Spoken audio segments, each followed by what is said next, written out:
Hola muchachos, ¿cómo están? Bueno, estuve revisando las tareas que estuvieron mandando. Felicitar a todos aquellos que cumplieron en el tiempo. Recordarles que aquellos que entregaron antes no hay ningún problema. Vamos a tener una fecha límite para entregar. Eh, Así que para que continuemos de esta manera trabajando, ¿ya? Cualquier problemática que tenga, alguno de ustedes me mandan el correo. Sé que algunos mandaron el correo un poco tarde y no tuve tiempo algunos de responderle por la cantidad de alumnos también que me estaban haciendo algunas consultas. Intenté en su momento revisar a todo el material. De todas maneras, igual después vamos a estar aclarando ciertas dudas sobre, en este caso, el tema, ¿ya? Pero ahora vamos a dar inicio a lo que corresponde a la segunda unidad, que tiene que ver en este caso eh, con un tema que se trata de la historia universal, un poco alejado de nuestro continente, pero que al final va a tener mucha relevancia en lo que va a ser nuestra identidad y la independencia y un sinfín de cosas que van a ir marcando la historia de nuestro país, ¿ya? Ahora, el nombre que se presenta en esta unidad viene como una pregunta que ojalá al final de esta unidad nosotros podamos dar una respuesta, que dice, ¿qué impacto tuvo en América el proceso de expansión europea? Y nosotros nos vamos a quedar con esto vamos a partir, lo que es la expansión europea, ¿ya? Así que mucha atención, vamos a ir explicando y luego, como ha sido de costumbre, vamos a ir revisando un poco la guía, que es lo que ustedes tienen que hacer. La información que se sacó de acá, alguna fue extraída del libro de estudio, ¿ya? Así que el desarrollo de las preguntas pueden ser tanto de el texto, como acá yo se los dejé escrito, o también el uso del PowerPoint que también les dejé, ¿ya? Ahora, vamos a partir con lo primero. Dice motivo de la expansión europea. Cuando hablamos del motivo, ¿qué es lo que generó en este caso la expansión? ¿Por qué motivo el hombre, ¿no es cierto?, el ser humano tiene la necesidad de buscar nuevas tierras? ¿Ya? Primero hay que tener claro que el hombre europeo pensaba que la Tierra en su momento era plana y desconocían totalmente de que existía un continente, otro más, ¿ya? Ahora, hasta el siglo XV, como dice acá, el mundo conocido para los europeos se limitaba esencialmente en Europa, las tierras que rodeaban el mar Mediterráneo, el cercano y lejano oriente, tierras con las cuales Europa mantenía un intenso intercambio comercial, como la seda y las especies. Esta ruta del mar Mediterráneo también se le conocía como la ruta de la seda. Ahora, para que tengan una idea, este es uno de los mapas antiguos, ¿ya?, del mundo. América no se contempla en este caso. Cuando nosotros hablamos de España, estamos ubicándonos en este sector España-Portugal. ¿Por qué España y Portugal? Porque van a ser los principales exponentes de las expansiones europeas. Lo que aparece acá, donde yo muevo la mano, está el mar Mediterráneo, al norte de África, y acá donde se ve una bota es lo que es Italia, ¿no es cierto?, que tiene una forma. Ahora, el mar Mediterráneo conectaba Europa con Oriente, ¿ya? Esta es una de las principales rutas comerciales de todos estos continentes que están acá, ¿ya? Nadie se atrevía, en este caso, a navegar para otros sectores porque tenían el miedo, en este caso se decía que en los extremos podíamos encontrar seres mitológicos y empezaban todas estas teorías que mencionaban que la Tierra era plana y si tú navegabas más allá podías encontrarte con, en este caso, el fin y te podías caer o perderte, ya que es uno de los principales temores que tienen los marinos, que es naufragar. Los motivos de la expansión europea. Dato sumamente importante. Antes de comenzar con la expansión europea y todo este tema que les estuve mencionando acá, eh, en este caso, Europa estaba dominada por un gran imperio, el Imperio Romano. El Imperio Romano era tan grande que se expandía tanto en Occidente como en Oriente, ¿ya? Para que tengan ese dato importante. Ahora, el Imperio Romano de Oriente era un paso, en este caso, obligado para el comercio entre Occidente y Oriente. Entre Occidente y Oriente, ¿ya? Fue sitiado y ocupado por los turcos otomanos. Ahí ya tenemos el primer antecedente sumamente importante. Los turcos otomanos, que son los que hacen que caiga el Imperio Romano de Oriente, provocó un bloque comercial que ambas, en este caso, este bloque que se genera, los turco-otomanos, prohíben el acceso de los europeos. Eso quiere decir que todos estos productos como la seda, las especies, todo eso se bloqueó. El europeo ya no podía circular por el mar Mediterráneo como lo hacía antiguamente, ¿ya? Entonces tenían que buscar nuevas rutas comerciales. En este caso, ¿cómo lo iban a hacer? Sí, tenían el miedo que yo les explicaba de que la Tierra era plana, ¿no es cierto? Y que se podían caer. Entonces van a haber ciertos navegantes que se van a atrever y van a desafiar, en este caso, podríamos decir, las creencias de la época, incluso también las teorías que tenía la misma iglesia en base a algunos estudios que también avalaban de que la Tierra tenía esta forma. Ahora, a medida que vamos avanzando, acá nos vamos a dar cuenta cuál era el dominio de los turcos otomanos. En este mapa se muestra de mejor manera. Acá está el mar Mediterráneo. Esto vendría siendo España, Portugal, ¿ya? Después les voy a explicar el motivo, por qué menciono a estos dos países. España y Portugal están cerca del Océano Atlántico. No tienen mucho control, en este caso, en la navegación del mar Mediterráneo. Los que dominaban en este caso era Venecia, Florencia, Roma, los que están acá, en este sector. Esto estaba más alejado, entonces ven una oportunidad, ¿no es cierto?, de generar una nueva ruta. Ahora, vamos a tener ciertos factores que van a posibilitar este tema. Primero, la reactivación de las ciudades. Cuando hablamos de la reactivación de las ciudades, la gente empieza a habitar nuevamente las ciudades, porque cuando hablamos de la Edad Media, que es antes de todo esto que está ocurriendo en el mundo, la gente vivía en el campo. Vivía en el campo porque se cansó de constantes saqueos, invasiones de pueblos que venían de Oriente, se instalaban a la fuerza, entonces la gente se protegió en los campos en lo que llamaríamos el sistema feudal, ¿ya? El surgimiento de la burguesía. ¿Qué es la burguesía? Es una clase social, una clase de comerciantes, gente que tiene, podríamos decir, una buena situación económica, pero no tiene un poder político, cosa que sí tienen los reyes. La rivalidad de los estados europeos y la expansión musulmana. Hay una rivalidad europea acá. Los portugueses, los españoles, los ingleses, los italianos, bla, bla, bla, todos ellos tienen una rivalidad por quién va, en este caso, a controlar los distintos mares. Y los musulmanes que van expandiéndose y quieren entrar a Europa. De hecho, llegan incluso a España. El surgimiento de ideas revolucionarias en torno al ser humano y su capacidad. En este caso, el humanismo. El humanismo se trata más que nada de que ya el hombre es el centro, el hombre tiene que aventurarse, ya no es tan temeroso a lo que podríamos decir nos exige la iglesia. Y el desarrollo de importantes avances tecnológicos, ¿ya? Ahora, si nosotros queremos aventurarnos en aguas desconocidas, tenemos que tener adelantos técnicos y conocimientos, en este caso, náuticos. Vamos a tener, en este caso, los famosos portulanos, que vendrían siendo estos mapas, la aplicación de la cartografía. Se aplica la rosa de los vientos y se empieza a hacer mapeo de distintos sectores, ¿ya? A conocerse el entorno. Ojo, todo esto no se hacía con satélite. Se hacían en este caso observaciones en barco y se miraban las costas. Vamos a tener el uso del astrolabio, que es un antiguo instrumento que permitía calcular la latitud de un lugar y por tanto la ubicación de las embarcaciones, introducido hacia el siglo XII por los árabes en Europa Occidental, donde se perfeccionó.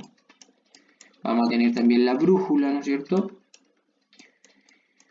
El cuadrante, que permitía la latitud y calcular la hora midiendo la altura del Sol. El sextante, que permitía medir la separación angular entre los objetos tales como dos puntos de una costa o un astro, generalmente el Sol y el horizonte. La carabela, que fue la primera nave capaz de adentrarse en el océano, se impulsaba por la fuerza de los vientos y en este caso también tenía se controlaba también a través de un timón y soportaban, ¿no es cierto?, una gran capacidad de carga. ¿Ya? Vamos a tener todos estos instrumentos que juntos van a generar grandes desafíos.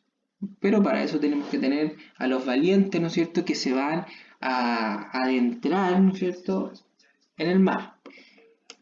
Primero, como yo les mencionaba, vamos a tener a España, que es lo que está acá, y Portugal. España, ¿no es cierto?, donde hoy en día, en la actualidad, tenemos a principales referentes, ¿ya? Y Portugal también, que tenemos acá, que está más cercano también al Océano Atlántico. ¿Ya? Portugal, algunos les puede llamar Cristiano Ronaldo y Messi, ¿no es cierto?, que juega acá en el fútbol español, tan cerquita. Pero recuerden que Cristiano se vino acá, a la Juventus. Ya, pero ese era un dato que les estaba dando. Ahora, bueno, fueron los principales reinos europeos ya en iniciar la exploración de mares más alejados de sus costas. La posición geográfica, bueno, recuerden, posición geográfica, están cerca del Atlántico. No era muy positivo tampoco, sobre todo para Portugal, porque para poder navegar en mar Mediterráneo tenía que pasar por acá también, por la corona española. En este caso, el apoyo de ambas monarquías a empresas de exploración con el objetivo de abrir nuevas rutas comerciales y una nueva posibilidad de expansión comercial. Ahora, vamos ya con los datos importantes. Los viajes de exploración portuguesa. Vamos a tener a Bartolomé Díaz. Bartolomé Díaz, en este caso, yo les voy a ir contando más o menos qué es lo que cuál fue el principal objetivo. Bartolomé Díaz navega, ¿no es cierto?, rodeando las costas de África, iba y volvía, siempre haciendo su movimiento por el miedo en este caso de perderse o de naufragar. Va a llegar al sur del continente africano, lo que se conoce como Cabo de Buena Esperanza, ¿ya? Vasco de Gama va a seguir la misma ruta parecida, pero este va a alejarse del Bartolomé Díaz, se va a alejar más y se va a adentrar más al Océano Atlántico y empieza a rodear el continente africano hasta que pasa por el Cabo de Buena Esperanza y finalmente, ¿cuál es el logro de Vasco de Gama? Que logra hacer una ruta comercial transoceánica entre Occidente y Oriente, o sea, llega a las Indias, ¿ya? O sea, Portugal podríamos decir que va 2-0. El primero lo hizo Bartolomé Díaz, Vasco de Gama lo hizo después. España, 0. Pedro Álvarez Cabral en 1500 navega, ya se decide este hombre y navega finalmente hacia el Océano Atlántico y ¿qué es lo que logra? Llega a las costas de Brasil, ¿ya? Ahora, vamos a tener a Cristóbal Colón. Cristóbal Colón, contarles que era un tejedor, familia, él se cría en el puerto, no es de una familia de marinos. De hecho, podemos encontrar fotos, imágenes de Cristóbal Colón y en algunos libros se menciona que Cristóbal Colón jamás se retrató. O sea, lo que nosotros vemos es documentos, imágenes, pero no se sabe con certeza que realmente haya sido él. Cristóbal Colón tenía las ganas de navegar y quería generar una nueva ruta comercial. Quería, en este caso, quería viajar con esta idea, ¿no es cierto?, de llegar a las Indias y rodear el planeta. Primero va a Portugal. También comentarles que Cristóbal Colón era italiano, un genovés. Y este italiano va a Portugal, va a contarles su teoría y lo que él quería hacer y lo rechazan. Finalmente va a España, también lo rechazan, pero luego lo aceptan y Cristóbal Colón zarpa, ¿ya? Bueno, sale del puerto de Palos el 3 de agosto de 1492 y llega a las islas de Guanahani, San Salvador, el 12 de octubre del mismo año, ¿ya? Ahora, Cristóbal Colón va a realizar 4 viajes. Finalmente Cristóbal Colón, ¿qué es lo que él cree? Que llegó a unas islas cerca de la India. Él cree que lo logró, cree que no fue tan solo en este caso Vasco de Gama el que lo pudo lograr. Ojo que la ruta de Vasco de Gama era sumamente larga. En cambio, Cristóbal Colón había creado una ruta más corta. Pero la verdad es que Cristóbal Colón, después de haber realizado sus 4 viajes, se le niega ya que vuelva a navegar. No lo vuelve a hacer. Termina pobre. Al final muere Cristóbal Colón, pero lamentablemente Cristóbal Colón muere sin saber que había descubierto un continente. De hecho, el nombre de América lo lleva por Américo Vespucio, que es el que está acá.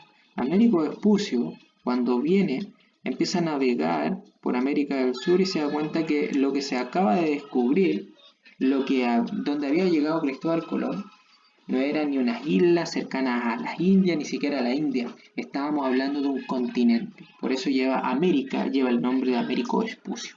En cambio, Cristóbal Colón nunca supo que había descubierto un continente. Imagínense cómo está hoy en día Cristóbal Colón en su tumba. Luego tenemos a Vasco Núñez de Balboa. Vasco Núñez de Balboa comienza a navegar hacia el sur, ya también con la idea de cruzar, ¿no es cierto?, todo este montón de tierra, y hace un avistamiento de un mar, que le llama el Mar del Sur, que finalmente va a ser conocido como el Océano Pacífico, pero alguien lo tiene que bautizar. Hernando Magallanes y Sebastián Elcano van a zarpar en el año 1519. ¿Cuál era el objetivo? El objetivo era dar finalmente la vuelta al mundo y pasar por ese llamado Mar del Sur. Hay una historia que dice que cuando, en este caso Magallanes y Sebastián, van navegando, al momento de llegar al famoso Mar del Sur, llegan a ese estrecho, que hoy en día se conoce el estrecho Magallanes, y al llegar a ese estrecho, navegan por unas aguas tan tranquilas, tan pacíficas, que lo bautizan como el Océano Pacífico, siendo que el Océano Pacífico es uno de los más violentos. Finalmente, Hernando Magallanes junto a Sebastián logran dar la vuelta, y cuando ellos logran ya finalmente dar la vuelta, Hernando Magallanes en su travesía muere, y finalmente será Sebastián Elcano que toma, en este caso, el control de la embarcación y llega finalmente a España. ¿Ya? Ahora, imaginemos que somos de esta tripulación y vamos a tener obviamente dificultades, como por ejemplo climáticas, las marejadas, los fuertes vientos, ¿ya? El miedo constante de naufragar, las enfermedades, la falta de alimentos, de higiene, de hidratación, también la desesperación, en este caso de largos viajes donde tus tripulantes se empiezan a desesperar. Cristóbal Colón iba no con grandes marinos, sino que iba con algunos que incluso tenían sentencias, y la escasez de comida y de descanso también. ¿Cuál fue el impacto cultural para Europa y América? Una vez que ya se sabe que se descubren nuevas tierras, estas nuevas tierras que se descubren siempre van a ser bautizadas, en este caso, en el nombre de los reyes. En el caso de España, de los reyes de España, los reyes católicos de España. Y en el caso de Portugal, que logran llegar a las costas de Brasil, por eso en Brasil hablan portugués, las conquista, en este caso el que llega, las conquista en nombre de la corona de Portugal, ¿ya?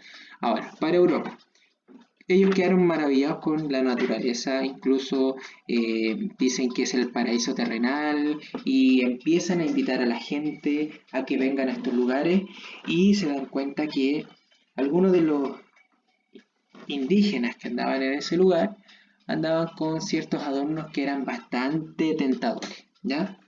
Como por ejemplo el oro.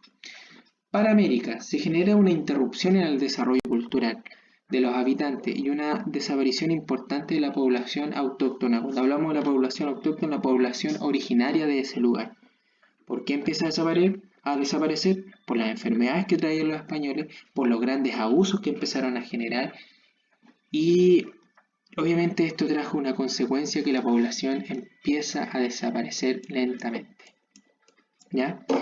Bueno, una vez que España y Portugal ya saben de lo que conquistaron, obviamente Europa conoce esto, España y Portugal empiezan a tener una gran, podríamos decir, una gran superioridad con sus otras potencias, en este caso Italia, Inglaterra y todos sus países, y empiezan a controlar el océano Atlántico y a controlar este nuevo continente. Pero van a tener un problema, porque entre España y Portugal se empiezan a pelear, en este caso, los territorios. Primero, en el caso de Portugal con Pedro Álvarez, ¿no es cierto? Él llegó a las costas de Brasil. Y Portugal empieza a exigir un poquito más de tierra, un poquito más de tierra, que al final tuvo que interceder, en este caso el Papa, y obviamente ahí ya se tuvo que correr esta famosa línea que está acá, y darle territorio a Portugal, que es lo verde que está ahí, y lo que se ve en rojo son todos los territorios de España, ¿ya?